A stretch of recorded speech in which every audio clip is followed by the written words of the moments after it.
Well, this evening, Queer News Tonight brings you Admiral Dr. Rachel Levine. She is America's first four-star trans admiral and the first trans Senate-confirmed cabinet member. Tonight, Levine talks about the history of the Senate confirmation process and Rand Paul's attempt to block her, and then what Levine offered to do for him. She discusses the health challenges that are being created because of the political nature of health and her nomination, and discussion includes midterm elections, culture wars, and using trans as a possible political wedge, and the critical health disparities that she sees for the LGBTQI+ community. She also discusses growing fears in the trans and broad LGBTQI+ community and the support she directly sees from the White House, President Biden, and Vice President Harris. Watch this.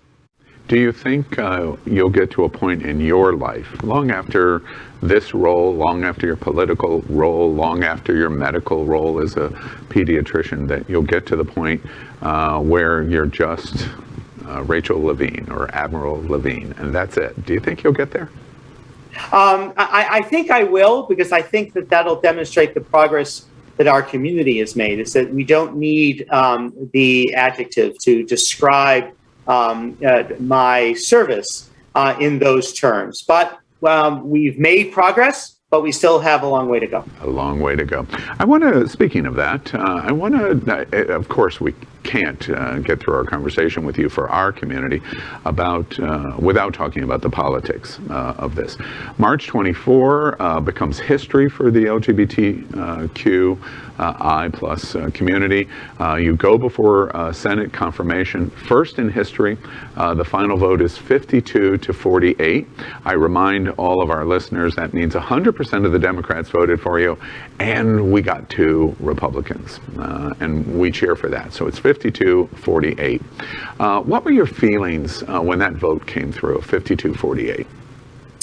So my feelings were gratitude and feelings of relief that I was able to successfully complete the process. But I did have gratitude that my confirmation was as a bipartisan vote with the Republican senators that voted for me. One of the challenges that we have faced from a public health perspective is the politicalization of public health response to COVID-19 and the politicalization of, for example, something like my nomination. So I'm a positive and optimistic person, and I think that over time, these issues won't be political. They will be, in terms of public health and in terms of, the qualifications of someone to serve in public health and this type of position. Those words land on me very well, by the way. Senator Rand Paul, I want to come back to that exchange. I watched that very closely. Dr. Levine, do you believe that minors are capable of making such a life-changing decision as changing one's sex? Well, Senator, thank you for your interest in this question. Transgender medicine is a very complex and nuanced field with robust research and standards of care that have been developed. And if I am fortunate enough to be confirmed as the Assistant Secretary of Health, I would look forward to working with you and your office and coming to your office and discussing the particulars of the standards of care for transgender medicine. The specific question was about minors. Let's be a little more specific since you evaded the question. What I'm alarmed at is that you're not willing to say absolutely minors shouldn't be making decisions to amputate their breast or to amputate their genitalia. For most of our history, we believe that minors don't have full rights and the parents need to be involved. So I'm alarmed that you won't say with certainty that minors should not have the ability to make the decision to take hormones that will affect them for the rest of their life. Will you make a more firm decision on whether or not minors should be involved in these decisions? Senator, transgender medicine is a very complex and nuanced field, and if confirmed to the position of Assistant Secretary of Health, I would certainly be pleased to come to your office and to talk with you and your staff about the standards of care and the complexity of this field. Let it go into the record that the witness refused to answer the question. You're a pediatrician. You have worked with children your entire life, and it seems to be kind of a dog whistle. Not kind of. It is a dog whistle in terms of the trans community and dealing with children. And you're an expert. You're a world-class expert in dealing with children, and you're trans, and both can be true.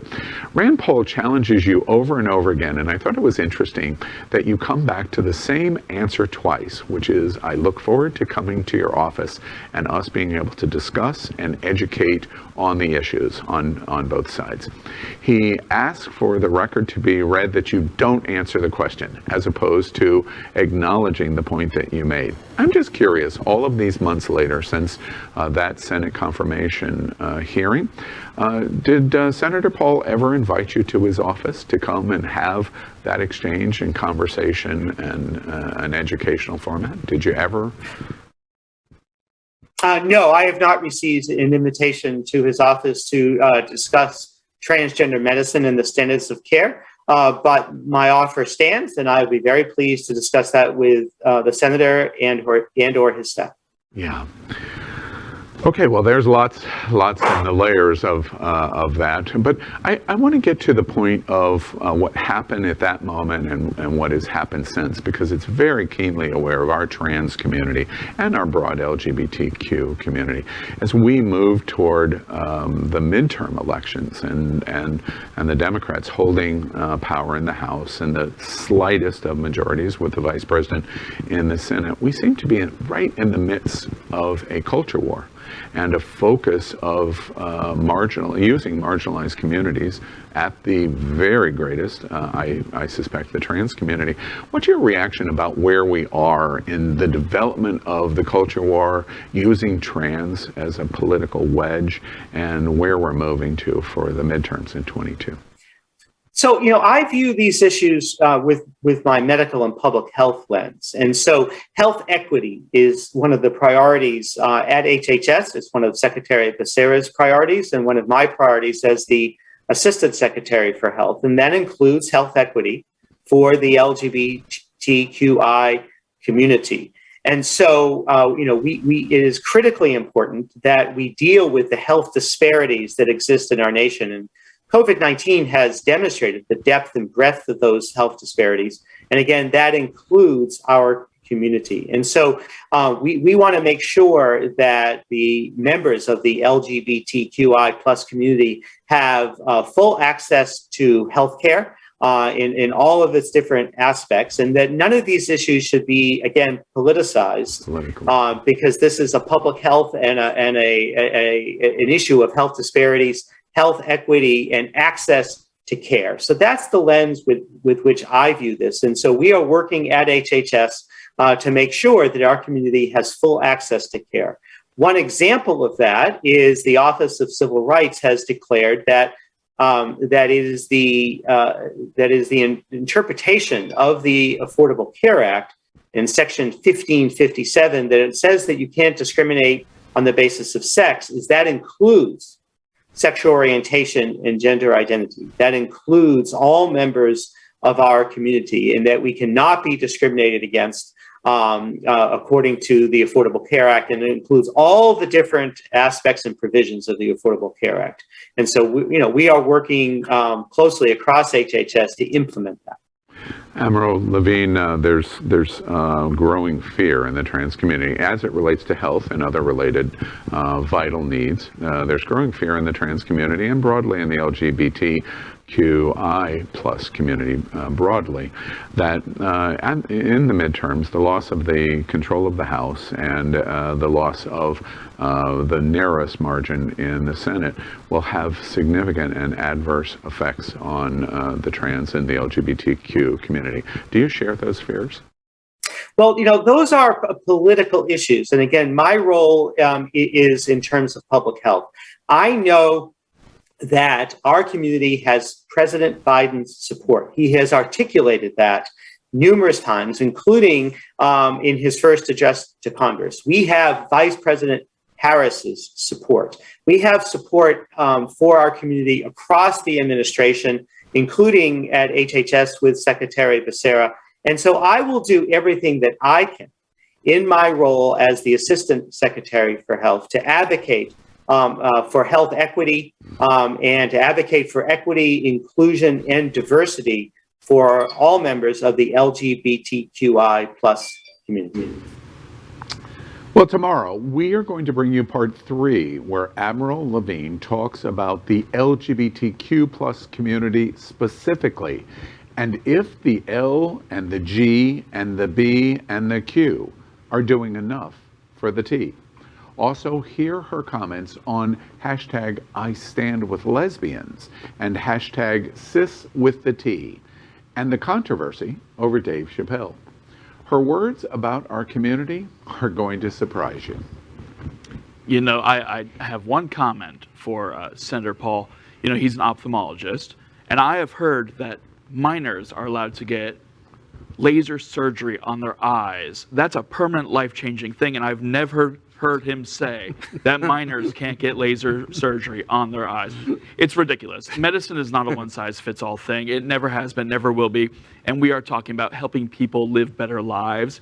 It shouldn't be a yes or no question. But it's remarkable that we have someone like her with her experience and her education and her understanding of overall health care as someone that can then focus on those that are the most marginalized in our community, which would be the transgender that have the hardest time getting medical care. So kudos for her for getting that role and taking leadership. We're lucky to have her on our team. And again, for an ophthalmologist, he certainly has a lack of vision. Yeah, absolutely. Scott, I'm curious, so much advocacy you do in the trans community.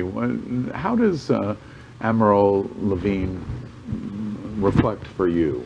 Well, you know, it's really fascinating. She talked briefly about the Section 1557 ruling, which is completely critical for our community, but was also supposed to come into effect 5-6 years ago now, and is just now hopefully actually going to happen. And at this point, maybe it happens and maybe it doesn't.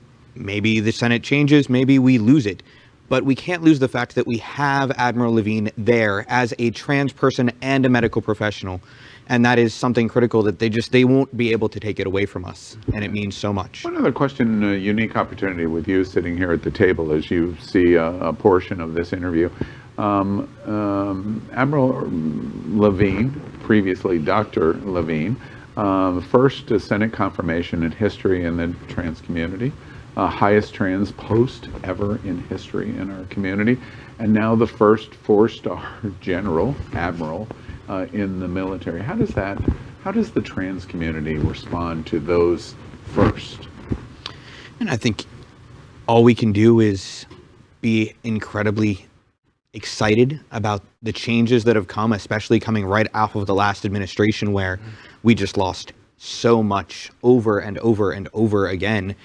And look forward to the next first. I'd like to see an actual cabinet position, an actual secretary, instead of just an assistant secretary who is trans. And the 52-48 vote is not very encouraging that that's actually going to happen as soon as we would like it. But I think we're headed there. You know, it's interesting. Admiral Levine said, I asked, very specifically, do you long for the day where you're just Rachel? Long after this is done, long after you're not serving anymore, do you look forward to just being Rachel Levine, not trans first, Admiral, Dr, etc., trans? And she said, yes, I look forward to that. But we've got a long, long way to go. I thought this. LGBTQ plus news is vital for our community and for the broader world as a whole. We have enough enemies at Fox News. Tucker, Sean, and Lara are loud. We need passionate allies. Happening Out Television Network, Queer News Tonight, and It's Happening Out are literally out of the closet and into the headlines. Our community needs your support. Like this broadcast and subscribe now to ensure the growth of the entire LGBTQ plus